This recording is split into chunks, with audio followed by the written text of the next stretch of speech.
muwe wakamilifu kama Baba yenu wa mbinguni alivyo mkamilifu. Mheshimiwa Baba Paroko, Mheshimiwa Monsinyo, Mheshimiwa mlezi wa shirika Mtakatifu Agustino, wapendwa taifa lote la Mungu, kwa namna pekee wa shirika Mtakatifu Agustino, Sinodi Jimbo Katoliki Moshi,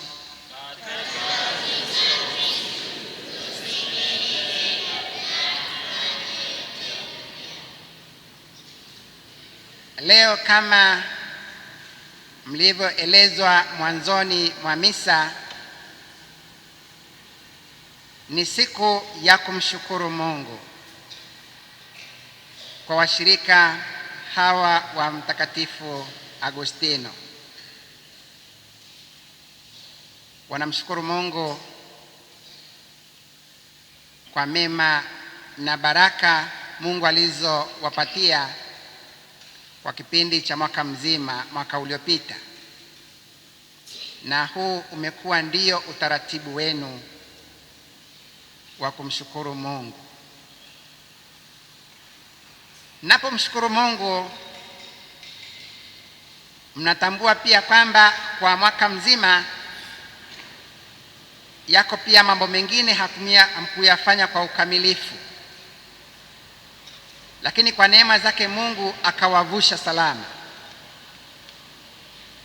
Kwa hiyo ni siku pia ya kuomba toba na msamaha kwa Mungu siku hii ya leo. Baada ya hayo mawili, sasa tukiwa katika mwaka huu mpya, naomba neema na baraka kwa mwaka huu ili uende kuwa wa ufanisi kwenu. Ni siku ya kumshukuru Mungu. Sio watu wote wanakuwa na ujasiri huo wa kumshukuru Mungu, na hasa tunapomaliza mwaka na kuanza mwaka. Mwisho wa mwaka watu walifurahi wakishangilia na wakipongezana. Kuna ambaye nilikutana naye nikimtakia heri ya mwaka mpya, akanishangaa, akaniambia anajua vyema maandiko matakatifu. Kadhalika na ninyi mnaonesha pia mnayajua vizuri maandiko matakatifu. Akasema, nimesoma mahali nikagundua kwamba miaka yetu ni 70, na tukiwa na afya njema mani. Akasema, mimi sina raha kwa sababu sasa hivi ni miaka 68, na 70 toa 68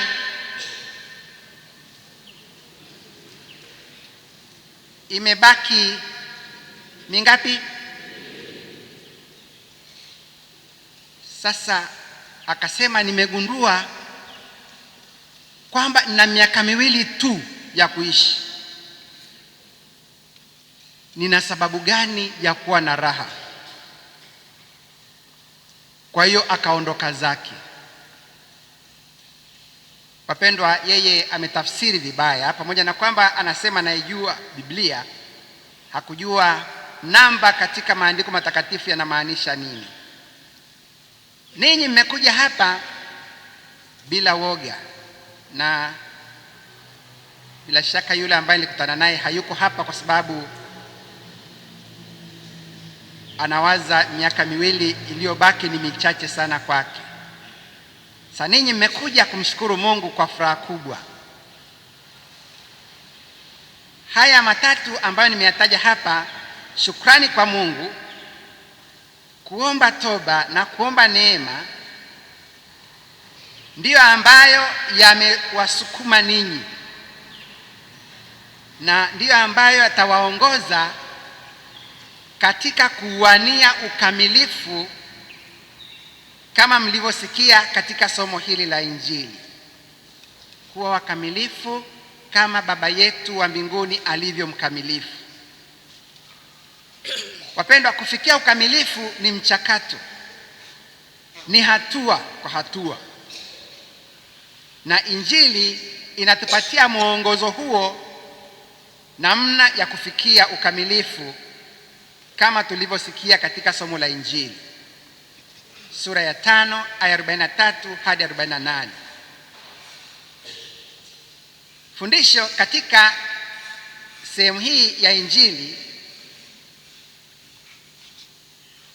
liwashangaza wengi katika Agano la Kale, waliokuwa wamejikita katika Agano la Kale. Ukisoma Walawi sura ya 20, ile yote inatoa mwongozo namna ya kutoa adhabu kwa wanaofanya makosa.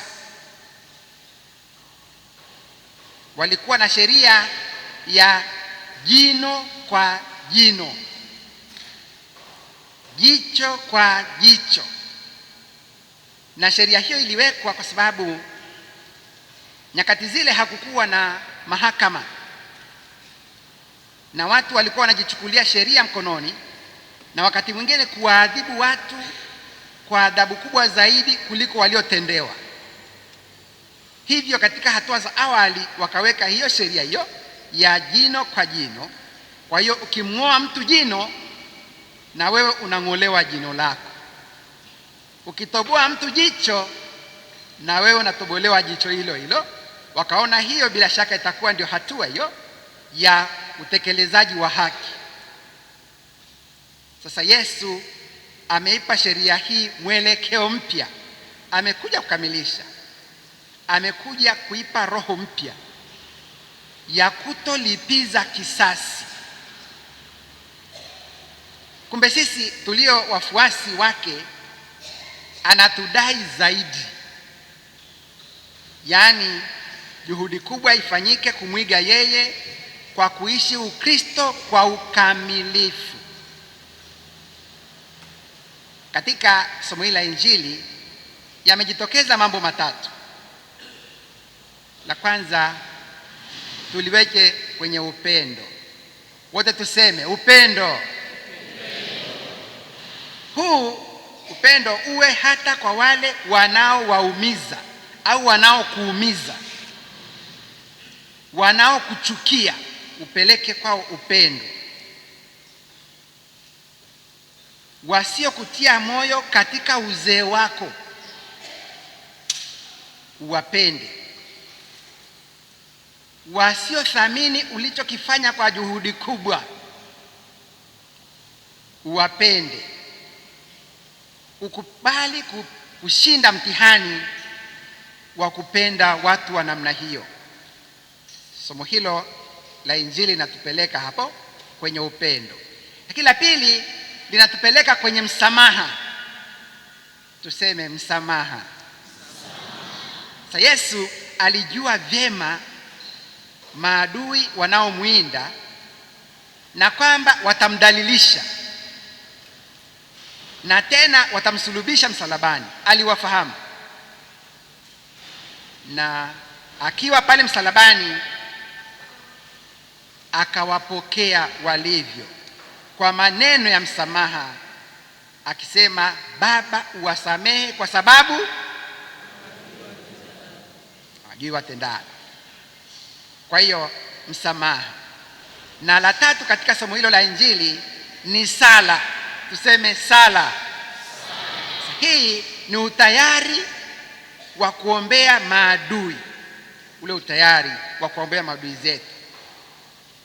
Tunapomchukia mtu tumuombee. Tena katika sala kuu kabisa, misa takatifu, tuwaombee hawa wabadilike, wamwelekee Mungu. Kwa hiyo haya mambo matatu ndiyo yamejitokeza katika somo hili la Injili, lakini haya matatu haya yakaunganishwa katika ile somo la kwanza, kwamba tunaalikwa sasa tukumbuke kushika amri za Mungu, kuzitenda kwa moyo. Ndio hapo tumepelekwa sasa tuzishike amri za Mungu na tuzitende kwa moyo wote na roho, na kuwa watii hasa kwa hilo. Mungu atatutukuza, atatukweza. Kama tutafanya hivyo, basi tutanyanyuliwa, tutakweza, tutapata heshima ya juu kabisa juu ya mataifa yote.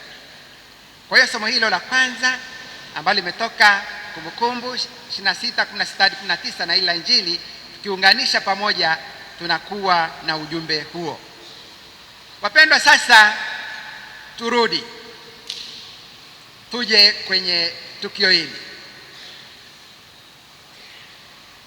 Mtakatifu Agustino ambaye ninyi mmemchagua awe somo na mwombezi wenu, alifaulu kufikia ukamilifu.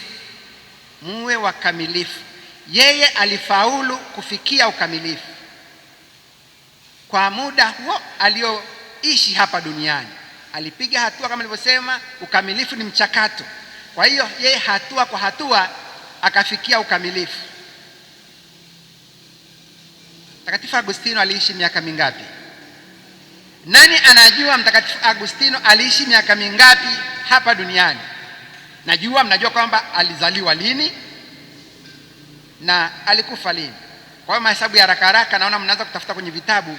Yeye aliishi miaka 76, Mtakatifu Agustino, na sasa yuko mbinguni akiwaombea ninyi mfikie hatua hiyo ya ukamilifu. Tena mnafahamu vyema hatua ambazo Mtakatifu Agustino alizipitia kufikia ukamilifu na changamoto alizokabiliana nazo Mtakatifu Agustino.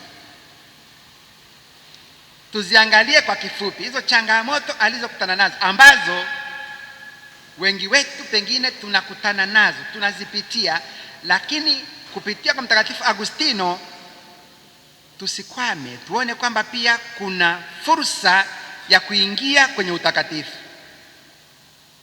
Mtakatifu Agustino kwenye changamoto, alizaliwa kwenye familia yenye wazazi wa imani tofauti. Tunajua kwamba baba yake alikuwa ni nani? Patrick. Huyo alikuwa ni mpagani, na mama yake Monica alikuwa ni Mkristo imara, tena mfano akina mama wa Kristo. Kwa hiyo tunaanza tukaona Agustino alizaliwa katika familia hiyo, kwamba kulikuwa na baba huyu ni mpagani, haamini masuala ya Mungu ya Kristo, yeye hana imani kabisa, ana imani yake nyingine huko. Lakini Monica Mkristo aliyekamilika kweli kweli. Kwa hiyo aliingia katika familia namna hiyo. Lakini changamoto ya pili, Agustino alikuwa mkaidi. Hakuwa tayari kupokea mafundisho ya mama yake mara moja. Aliyasikiliza, lakini hakuyatendea kazi wakati huo huo. Agustino na wengine wenu bila shaka katika udogo wetu tuliopitia huko, nilikopitia, mnakumbuka maelekezo mliopewa huko mwanzo, wengine mliyashika, wengine hamkuyashika. Agustino alipitia hatua hii. Lakini tatu, Agustino alikubali kuvutwa na kuelekea marafiki wenye tabia mbaya. Alikuwa mdhaifu katika hilo na alivutwa na marafiki wenye tabia mbaya. Na changamoto ya nne, alishirikiana na waasi wa dini, wafitini wa dini. Kwa mnaweza mkamuona Agustino alipita kwenye njia ya namna gani, yenye miiba kiasi gani, hatarishi. Alipita kwenye njia hatarishi kabisa katika changamoto hizo za Mtakatifu Agustino. Lakini Mungu huwa anachora mstari ulionyoka katikati ya mstari iliyopinda pinda. Anajua namna ya kumtoa mtu katika mazingira namna ile. Licha ya changamoto hizi, kwa neema ya Mungu, sasa Mtakatifu Agustino ana mambo yafuatayo, na bila shaka hayo ndiyo ambayo yanawavuta na yamewavuta mumchague Agustino awe ndiye somo na msimamizi wenu. Nimesikia mkiimba hapo kwa bidii na kwa kishindo na kwa sauti mbalimbali, wengine sauti ya kwanza, wengine ya pili, ya tatu, wengine mpaka ya tano nimesikia huko ndani. Mtakatifu Agustino, nimewasikieni. Kinachowavuta kwenda hapo ni sifa hizi. Mafundisho ya imani aliyopewa na mama yake Mtakatifu Monica ya kumpenda Yesu, japo kwa muda aliacha kuyashika, lakini hakuyasahau. Aliyasikia, hakuyasahau, yalibaki yakisema naye taratibu ndani mle. Hiyo ni la kwanza hilo. La pili, alikuwa na uwezo mkubwa sana wa akili. Darasani tunaambiwa aliweza kuwapita wanafunzi wenzake kirahisi, na najua kati yenu pia kuna ambao wana uwezo mkubwa kabisa hivi, lakini unaangalia uwezo wako unautumiaje. Utakuja kuona Agustino alivyoutumia. Alikuwa ni mwalimu na alifundisha vijana namna ya kutoa hotuba kwa sababu ya uwezo aliokuwa nao. Yeye alikuwa ni mwalimu na akaanza kuwaelekeza wenzake namna ya kutoa hotuba iliyokaa vizuri. Alipoterereka katika imani, udumifu wa sala wa mama yake kumuombea mwanaye bila kuchoka ulizaa matunda na mwanaye akaongoka. Sala za mama yake zikamuongoa mwanaye. Turudie, tumshukuru Mungu.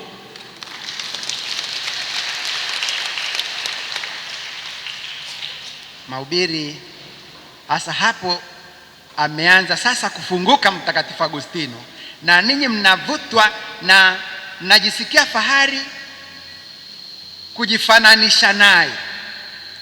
Mtakatifu Agustino kwa mahubiri ya Mtakatifu Ambrosi yaligusa moyo wake, akaanza sasa kutamani matakatifu. Kama ninyi mlivyo kanisani, alisikia mahubiri akafunguka, alafu akaanza sasa kwenda kwenye maandiko matakatifu na kuyachuchumia. Kwa hiyo aliyachukua maandiko matakatifu akaanza kuyasoma.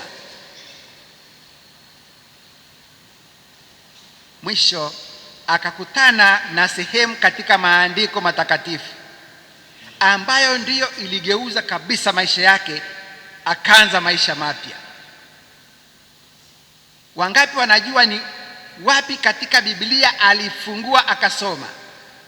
Wanafahamu ni hapa, alisoma hapa akabadilika.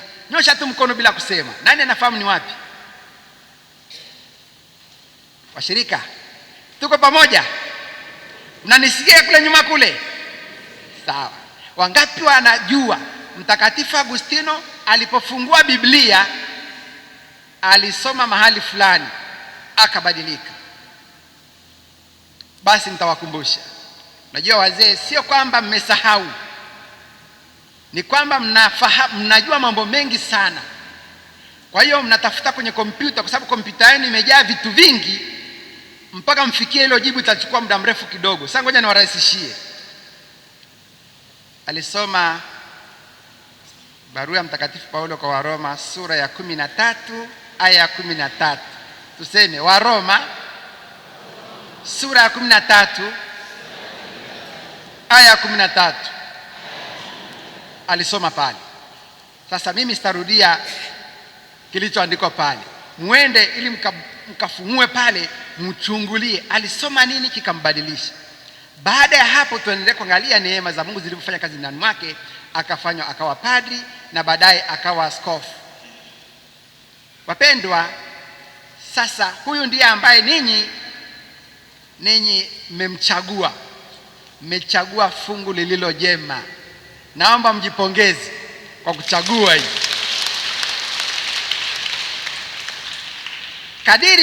Kadiri ya katiba yenu, ninyi ni washirika shirika la wazee wastaafu wa Mtakatifu Agustino. Wazee na wastaafu, tamke vizuri nisikosee, wazee na wastaafu wa Mtakatifu Agustino. Historia ya maisha Mtakatifu Agustino sasa ambayo mmeisikia iwafanye mpige hatua ya kuingia kwenye ukamilifu mnapomenzi mzee wenu Mtakatifu Agustino. Historia yake iwahamasishe. Natoa angalisho. Heshima ya mzee, unajua mzee ni mtu wa umri anayeheshimika. Ni mtu wa umri ambaye anafanyaje? Anaheshimika. Ni jina la heshima. Napoitwa mzee ujue hilo, kwa hakika hilo ni jina la heshima. Ni cheo cha kutamani. Ni zawadi kutoka kwa Mungu. Napoitwa mzee ujue kwa hakika hiyo ni zawadi kabisa kabisa, umepewa na Mungu. Kwa sababu nasema ni zawadi kwa sababu si kila mtu anabahatika kufikia hapo kwenye zawadi hiyo, sio kila mmoja. Ndio maana nasema kwamba ni kitu kwa kweli cha kuheshimu. Kwa sababu hiyo ninawaangalisha mjitahidi kulinda cheo chenu. Tujitahidi kulinda cheo chetu. Tujitahidi kulinda hicho cheo chetu. Tuangalie mazingira tunayokaa. Kama cheo chako kinaendelea kuheshimika kama mzee,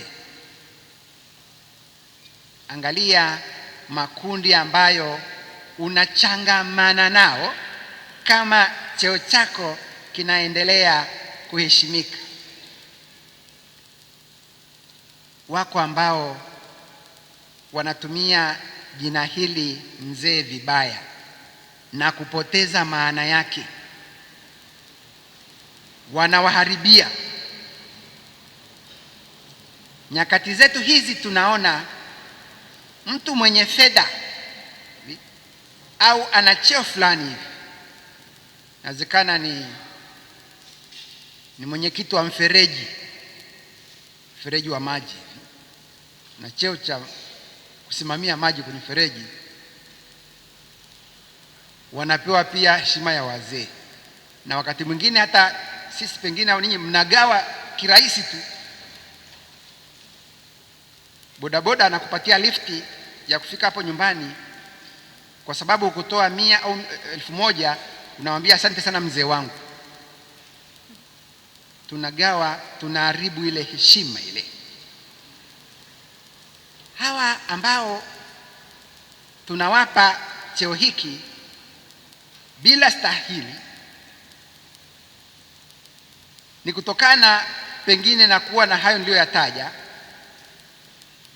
iwe wameyapata kwa halali au isivyo halali, au ni cheo au ni fedha, na nao bila hata haibu wanapokea heshima hiyo. Cheo hiki tujue ni zawadi, tusikigawegawe. Imetoka kwa Mungu na tusikubali watu waichezee nafasi hiyo, kwa sababu watawaharibieni. Lakini namba 2, niko kwenye hilo la angalisho. Wako waliojipeleka haraka kwenye muonekano wa umri mkubwa, yaani wamejisogeza haraka, au kwa kula kupita kiasi. Ni mdogo lakini amekula mno kupita kiasi, amekwenda kwenye huo umri, amejipeleka pale. Au pengine kwa kutumia kileo kupita kiasi, au kwa kutokusamehe, au nakuwa na chuki hivyo kwamba ukachoka haraka na kudhoofu kimwili haraka. kusiko na uwiano na umri wako. Hawa nao wanapewa heshima hiyo bila stahili, na wengine pia wanakubali. Sasa si turudi kwetu, tuachane na hawa ambao wanavaa kibandiko cha uzee bila stahili, turudi kwetu sisi sasa. Uzee wa umri. Hawa ni wanaume au wanawake ambao wamefikia au wanakaribia umri wa kustaafu. Umri huo ni kuanzia miaka 50 na kuendelea. Hawa ndio wenye sifa ya kuwa wanachama kwa kujiunga na shirika ambalo ni chombo cha kitume kinachowaunganisha wazee na wastaafu wa Katoliki Tanzania. Tunajua kwamba kila mwanakanisa kutokana na ubatizo wake anao wajibu na haki wa kutenda utume wake kadiri ya hali yake ya maisha.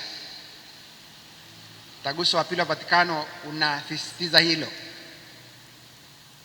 Katika maandiko matakatifu, wapendwa, wazee wanayo nafasi ya pekee, na katika mazingira hayo ninyi mna msingi wa kusimamia kwenye maandiko matakatifu, pamoja na mkiongozwa na somo wenu Mtakatifu Agustino.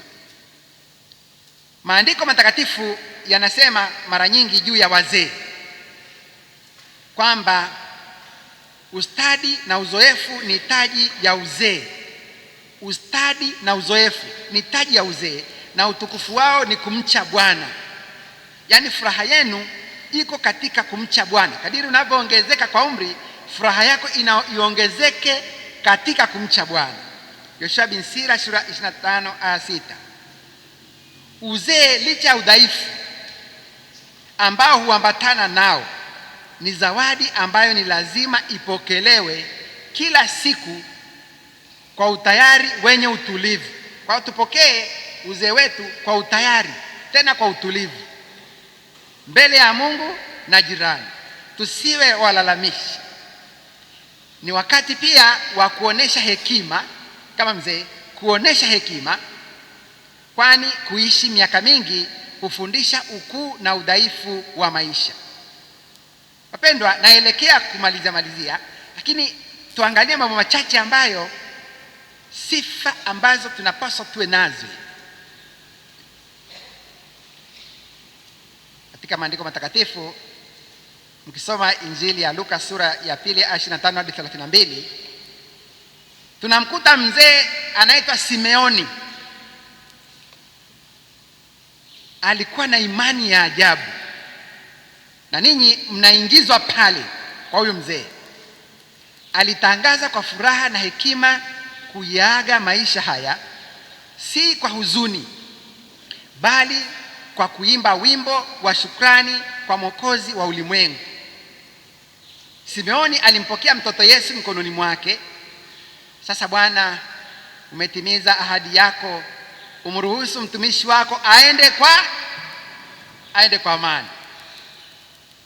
Maana kwa macho yangu nimeuona wokovu ulioleta. Kumpokea Yesu mara nyingi katika neno lake na katika Ekaristi Takatifu, tuimarike. Na ninyi mnapata nafasi hiyo, mnampokea mara nyingi katika neno lake, mnampokea mara nyingi na kumshika katika Ekaristi Takatifu. Sasa tuimarike kwa mazoezi ya kiroho tunayoyafanya mara nyingi, yawafanye muimarike. Tuondoe hofu na kubaki waaminifu katika imani kwa Mungu. Kwa sababu ya hekima hii ambayo mmeipata kutokana na umri, inapatikana kwa gharama kubwa. Mmeipata kwa gharama kubwa.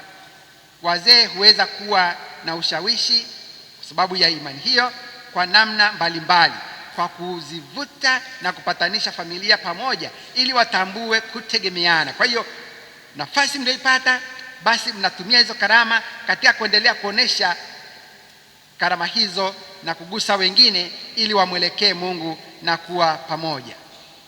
Wapendwa, wazee wetu wa kanisa, baba wa kanisa, wameweka msisitizo katika hilo. Kanisa huheshimu sana wazee. Pamoja na Mtakatifu Yohane Paulo wa pili, tunakumbuka alizungumza na wazee tarehe 17 mwezi wa 9 mwaka 2000 kwenye mahubiri ya jubilei ya wazee. Kanisa huheshimu sana wazee. Pamoja na hilo, alisema, napenda niarudie maneno haya, kanisa linawahitaji ninyi, lakini jamii ya kiraia nayo inawahitaji. Kanisa linawahitaji na jamii ya kiraia inawahitaji. Muweze kutumia kwa ukarimu muda mlio nao na karama mlizopewa na Mungu. Saidieni kutangaza Injili. Mtenge muda maalum na nguvu kwa ajili ya kusali. Na ninyi hilo mnalitekeleza. Naomba mjipongeze kwa kutekeleza hilo. Wapendwa, ninyi mnaalikwa muwe watu wa imani. Yaani muwe tayari kujenga mahusiano na Mungu kwa kuweka matumaini yenu yote kwa Mungu. Muinue mioyo yenu kwa Mungu na kuongea naye mara kwa mara, bila kusahau sala zenu za shirika. Kwa hiyo mnaposali sala za shirika, iwe ni hatua ya kuendelea kuwafanya muendelee kukua katika kuungana na Mungu, mkimwabudu, mkimshukuru, mkiomba toba na pia kuombea wengine. Jitahidi kurithisha mila njema kwa watoto wenu, na ya kwanza iwe hiyo ya kuungana na Mungu wakati wote. Pamoja na kwamba ninyi mmejifunza mambo mengi sana hivi, bado mnaalikwa na mama kanisa muwe na kiu ya kuendelea kujifunza.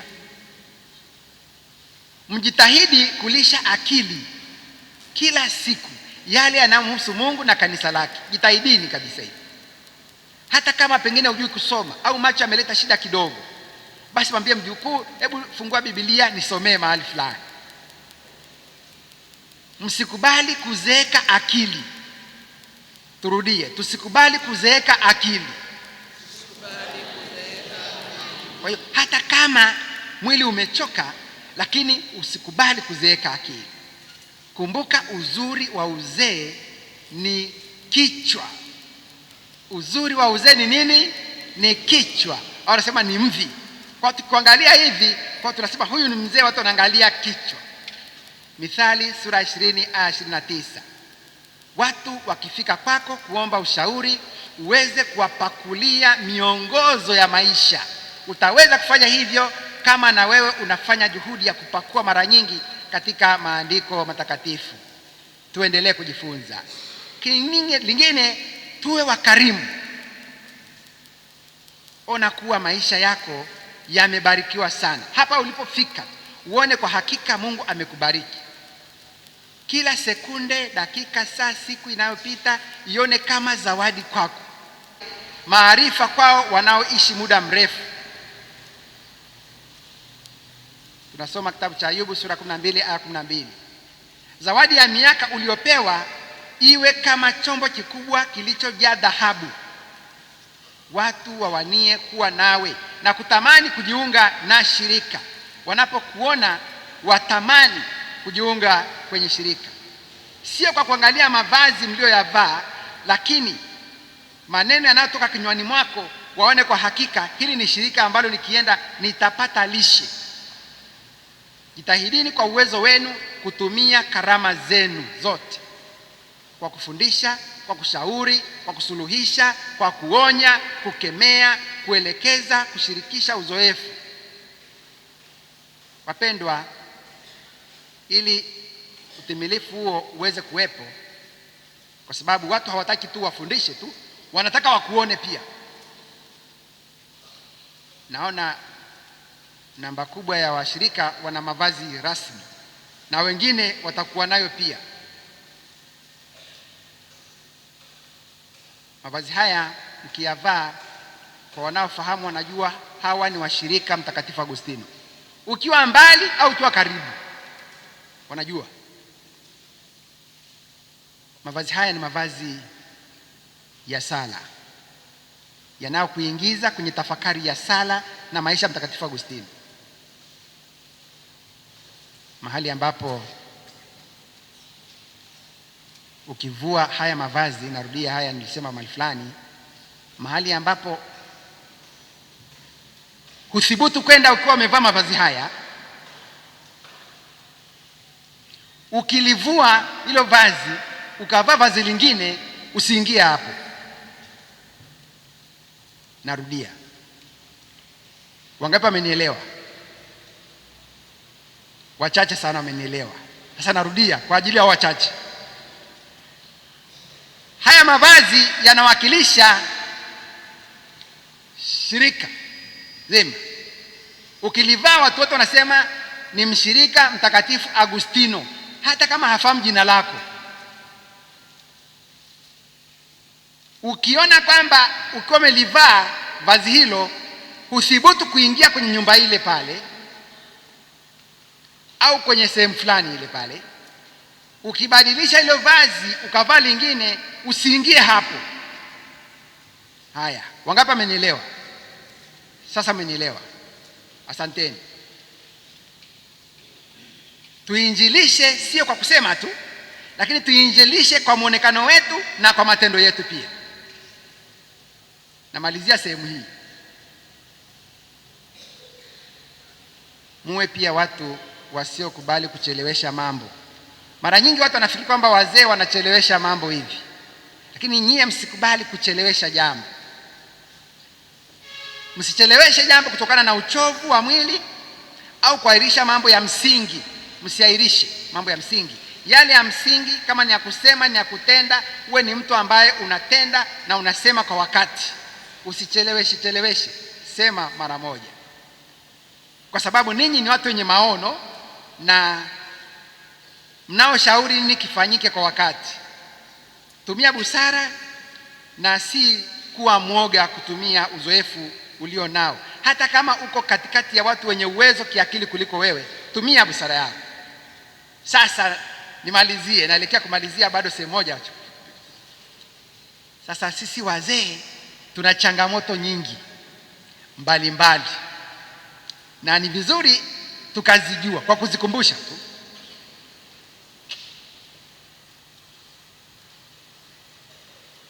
Kutokana na changamoto za wazee, nimeziweka hapa ili tuziunganishe namna ya kukabiliana nazo katika msingi wa maandiko matakatifu bila kuterereka katika imani. Kutokana na miili ya wazee kuchoka, kadri unavyosogea miili inachoka na kuwa dhaifu, kunakuwa na uwezekano wa magonjwa ya mara kwa mara. Kunakuwa na magonjwa mbalimbali yanayoandamana na sisi wazee: shinikizo damu, kisukari, mifupa kuuma, miguu, mgongo, kutoona vizuri, meno wakati mwingine kung'oka. Unaweza ukaona jino linatikisika, linadondoka chini, nafikiri mfupa umetoka wapi, kumbe ni jino lako limedondoka. Kushindwa hata kula vizuri na kushiba. Kwa hiyo kuna changamoto za magonjwa mbalimbali. Hilo ni changamoto ya kwanza. Kwa hiyo ukiona hiyo hali imekupata, ujue ni sehemu ya hali yetu ya uzee. Changamoto ya pili, ukosefu wa matibabu stahiki. Umeshaugua, lakini kuna changamoto ya ukosefu wa matibabu. Kukosa kwa sababu ya kukosa uwezo wa kifedha au kukosa bima ya afya, na hivyo kutumia dawa za kutuliza tu maumivu. Kuna watu ambao wanakimbilia tu dawa za kutuliza tu maumivu na si kuponya. Au wakati mwingine, kwa sababu wengine wanakwenda wananunua tu nusu dozi tu, kwa sababu ya ana fedha kidogo, ananunua nusu dozi. Na kwa kukosa ushauri, wengine wanachanganya dawa wanazopewa hospitalini na vinywaji. Kwa hiyo kukosa matibabu stahiki. La kwanza magonjwa, la pili matibabu stahiki. Ziko changamoto za wazee na hizo zinawagusa walio wengi. La tatu, ukosefu wa mahitaji muhimu kama chakula, mavazi, nyumba bora, na matokeo yake ni kuhangaika huku na kule. Sizungumzii ninyi, lakini ninazungumzia wazee. Wangekuja wote, manake wangejaza kanisa. Wazee wako wengi sana. Mimi nashangaa tu kwa wachache hapa. Wakija wote na wakaliza changamoto zao, mtashangaa. Wako wanaokosa yale mahitaji muhimu, na kwa sababu hiyo wanahangaika sehemu mbalimbali na wanabahatisha hata wakati mwingine kupata kile wanachokipata kwa siku hawakipati. Hii hupelekea wakati mwingine kujisahaulisha kwa kutumia kileo, pombe, na kupoteza mwelekeo, wakati mwingine hata kusahau kurudi nyumbani. Wengine wanakufa hata kwa kuanguka kwenye mito kwa sababu ya hali hiyo. Changamoto nyingine ni kutelekezwa na watoto. Wako wazee hapa ambao wana watoto, lakini watoto wamewatelekeza. Wametelekezwa hata na wajukuu, hali inayosababisha upweke na hata baadaye msongo wa mawazo, na hivyo kumalizia maisha kwa malalamiko na maumivu makali. Na wengine wanamalizia maisha wakilaani kila mtu kwa sababu wametelekezwa. Na changamoto nyingine ya mwisho, nimechukua tu chache kwa sababu ya mahangaiko hayo. Wazee wengine unakuta wanaingia kwenye tabia za uongo, wengine utapeli na hata pengine uganga wa kienyeji ili kujipatia mahitaji muhimu bila kujali swala zima la dhambi na kuwa mbali na Mungu. Nimegusa hizo changamoto chache. Sasa nini kifanyike? Baada ya kugusa hizo, wapendwa, nimependa niziingize katika tafakari yetu ya leo ili tujifahamu, alafu hivi tufanye kitu gani sasa? Nimeweka mambo machache. Nini kifanyike katika changamoto hizi? Wazee bado mpo? Basi nini kifanyike sasa pamoja na changamoto tunazokutana nazo? Tuwe na mazoea ya kujiwekea akiba. Kwa wale wenye pensheni au wanaopata msaada wa fedha, watumie kwa busara kubwa. Kuna ambao wanapata michango mbalimbali vijijini huko, wengine wana pensheni yao. Naomba tuwe waangalifu na tujiwekee akiba kidogo kidogo. Hilo ni la kwanza.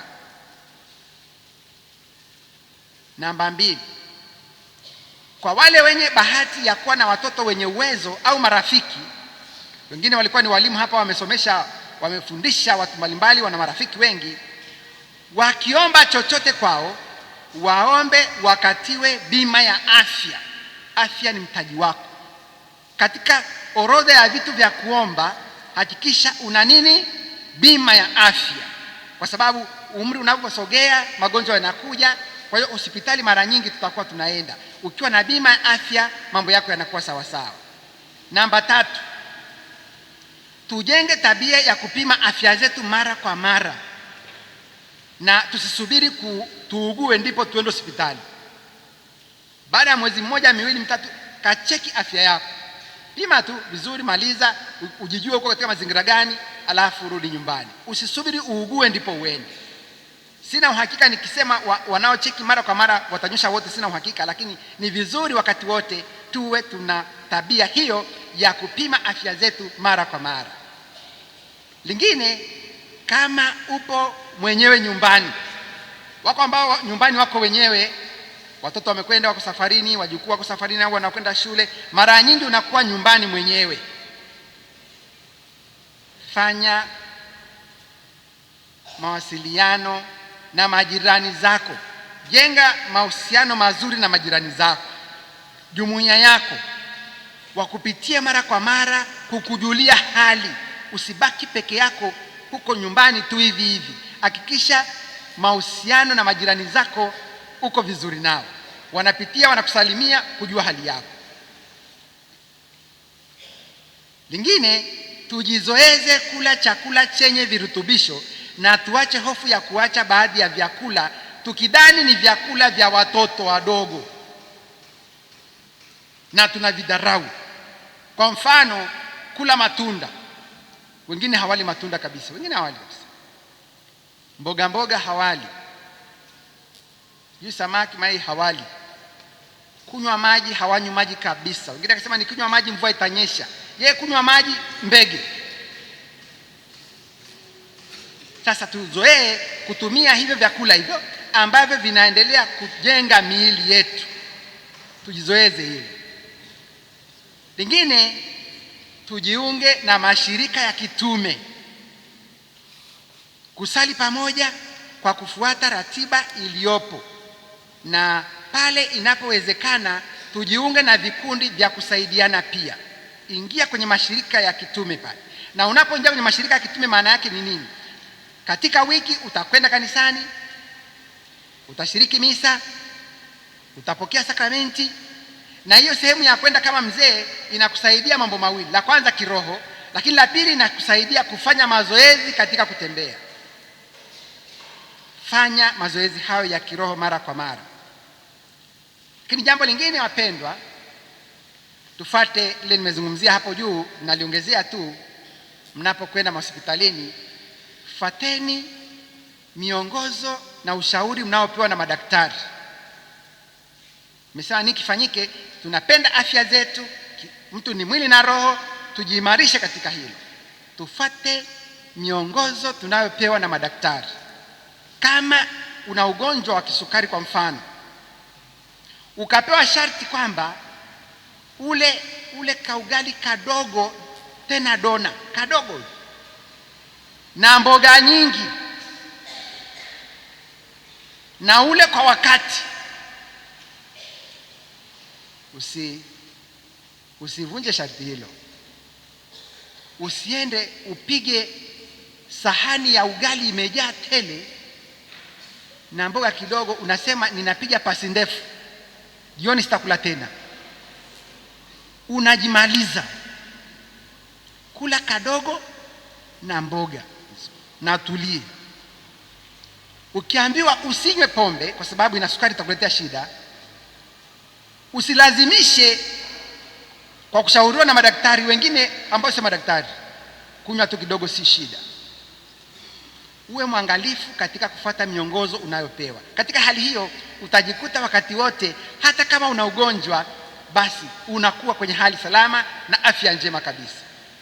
Wapendwa wazee na wastaafu, naelekea kumalizia sasa. Tunajua kwamba kwa ubatizo ninyi mmekuwa hazina katika nyumba ya Mungu. Hivyo mnapaswa muishi karibu na nyumba hiyo ya Mungu. Mlinde na kufungua milango yake kila siku. Kitabu cha Mambo ya Nyakati kinatukumbusha sura ya 9:26. Kwa sababu kwa umri wenu ninyi ni walinzi wa kusimamia nyumba hiyo ya Mungu na hazina zake. Kwa kuwa ninyi basi ni hazina katika nyumba hiyo ya Mungu, toeni yaliyo mema kutoka katika hazina bora iliyomo mioyoni mwenu. Luka sura 6:45. Ujumbe wa Kwaresma mwaka huu kutoka kwa mababa askofu wetu unawaalikeni nyote na unatualika sisi kwa kusisitiza jukumu hilo. Msichoke kutenda mema. Turudie. Tusichoke kutenda mema. Turudie. Tunahimizwa katika ujumbe huu, hata katikati ya changamoto mnazokutana nazo za uzee na kukatishwa tamaa, kamwe msirudi nyuma, bali mdumu katika maisha yanayompendeza Mungu. Tena kila mmoja amsaidie mwenzake kutenda mema. Hitimisho. Mimi mzee miongoni mwenu wazee wenzangu, nawasihi mlichunge lile kundi la Mungu mlilokabidhiwa. Litunze, si kwa kulazimika, bali kwa hiari, kama atakavyo Mungu. Fanyeni kazi hiyo si kwa tamaa ya fedha, bali kwa moyo wenu wote. Mtakatifu Petro, barua ya kwanza sura ya 5 aya ya 1 hadi ya 2. Kwa jina la Baba na la Mwana na la Roho Mtakatifu.